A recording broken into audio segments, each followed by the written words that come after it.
it kind of started, for a long time I was doing night scenes, kind of like story-like images, and a lot of times I would have fires in those paintings.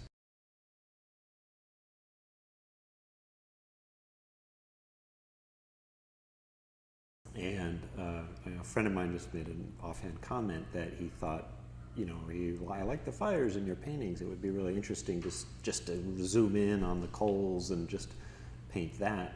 And I just really loved that idea. And around the same time, I got a residency out at Playa, which is in Eastern Oregon. And so a lot of things were just happening. It was a gradual process, but I started doing a series of fire studies.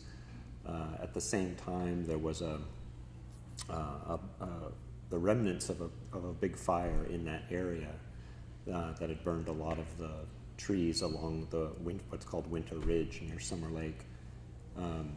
And so in addition to doing these small paintings of fires, I also wanted to do a really, really big painting. And so I did this 10-foot painting of the burn up on Mount Adams. And then gradually, the whole thing started to expand, and I started to think about not just regular traditional fires, but about climate change and the impacts, the increased risks of wildfires, and then thinking about the cause of that, which is fossil fuels, and the fact that all of our energy actually comes from fire still. We don't always think about the fact that when you turn on your car, it's really fire that's making the thing go. Or when you turn on a light, that there's a fire in a power plant somewhere, and that's what's making the light come on.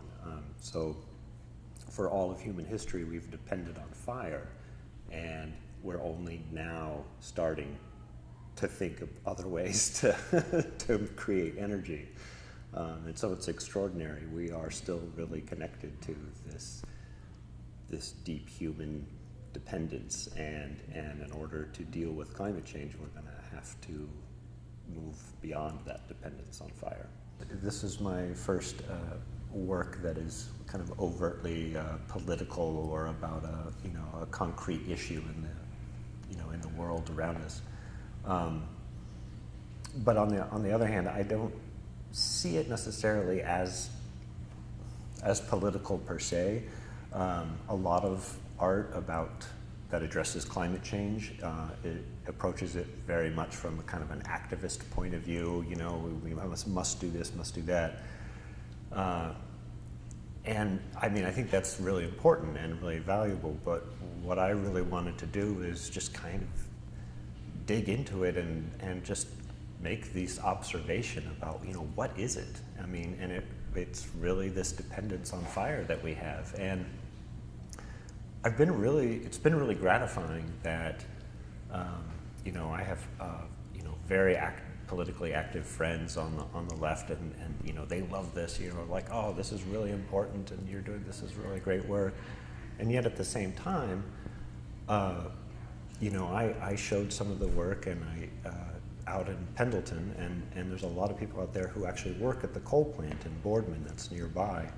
And the people at Boardman, gave me a tour of the plant, and the manager out there came and saw one of the shows at Pendleton, and he also loved it, and he said, "You get it, it's about fire. We depend on this, Now, of course, my point is we need to stop depending on it. But the fact is, the work was like reaching both sides of the political spectrum, and therefore I feel like, okay, something's working. That's an important thing to do. So I grew up just drawing all the time. I was just one of those kids, drawing. And then I used to do black and white for years, just pen and ink, and I sort of scratch board, and I would do woodblock prints, and then when I was an illustrator, I started doing color work, and I would do really, colored pencil, and it was just a break in my life. At one point, I was doing illustration, and then I picked up. I was on the East Coast, and I moved out west, and shared a studio with a friend, and just, I'm not sure what it was. I took one painting class in college, and I enjoyed it, but I had never done any other painting outside of that one class. And I just started, I was like, I want to paint, and it was a learning curve, and I just loved it, and I just have never stopped. So